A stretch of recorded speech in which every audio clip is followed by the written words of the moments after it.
అంటే ఏంటి సార్ ఇప్పుడు ఇది ఓన్లీ ఫర్ గెస్ట్ హౌస్ పర్పసెసా? లేకపోతే మనం గూడా అందులో ఉండొచ్చా? యూజువల్లీ ఆ కమ్యూనిటీలో ఎట్లా ఉంది? ఎగ్జాక్ట్లీ అండి. ఈ ప్రాజెక్ట్ మనకు పక్కనే పిల్లోనిగూడెం అనే విలేజ్‌కి ఆనుకొని ఉంది. హ్మ్. ఆ పిల్లోనిగూడెం ఊరు లాస్ట్ ఇల్లు, మన ప్లాట్ 2 పక్కనే కలిసి ఉంటాయి కాబట్టి మనం కూడా ఇమ్మీడియేట్ ఇల్లు కట్టుకొని ఉండొచ్చు. మోరోవర్ మన పక్కనే రైల్వే స్టేషన్ అనేది ఇప్పుడు జూకల్ చిన్న రైల్వే స్టేషన్ ఉందండి.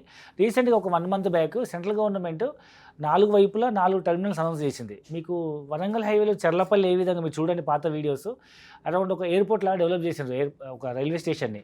అదే మాదిరిగా మనకు ఈ బెంగుళూరు హైవే మీద జూకల్ రైల్వే స్టేషన్ ఇంచుమించు 18 ప్లాట్‌ఫామ్స్‌తో అతిపెద్ద టెర్మినల్ డెవలప్ చేయబోతున్నారు. ఒక రైల్వే స్టేషన్ టెర్మినల్ 18, 20 ప్లాట్‌ఫామ్స్‌తో మనకు ఒక ఎంఎంటీఎస్ జంక్షను, ఆ రోడ్‌లో వెళ్ళే ట్రైన్స్ అన్నీ అక్కడే ఆగుతాయి.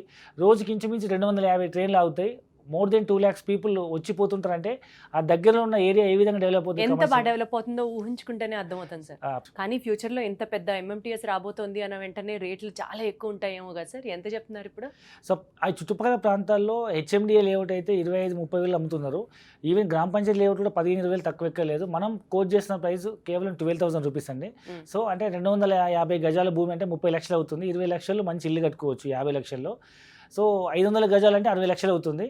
మీకు ఇండిపెండెంట్ హౌస్ మంచి 40 lakhs లగ్జరీ ఇల్లు కట్టుకోవచ్చు. 1 CRలో ఇలా హైదరాబాద్లో అపార్ట్మెంట్ కూడా రావట్లేదు. అలాంటిది ఓఆర్ఆర్ ఎయిర్పోర్ట్ నుంచి ఒక 10 minute జర్నీలో మనం ఒక ₹1,00,00,000 500 గజాల్లో ఒక luxury double bedroom independent house construct చేసుకోవచ్చు.